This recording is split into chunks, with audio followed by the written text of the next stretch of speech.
Wickenmiller waterfall, and for those that come the walks with me for the mystic walk and appreciate the power of the water. As you can see, here is another waterfall, and it's really full of energy. Look, it's amazing.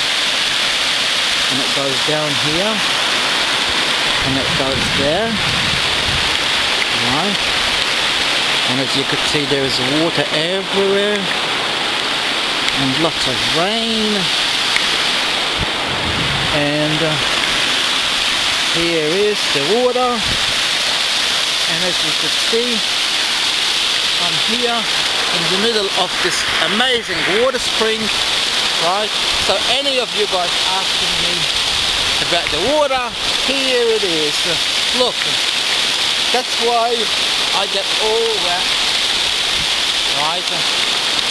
And lots of, it's fairly warm, so it's fairly nice-ish.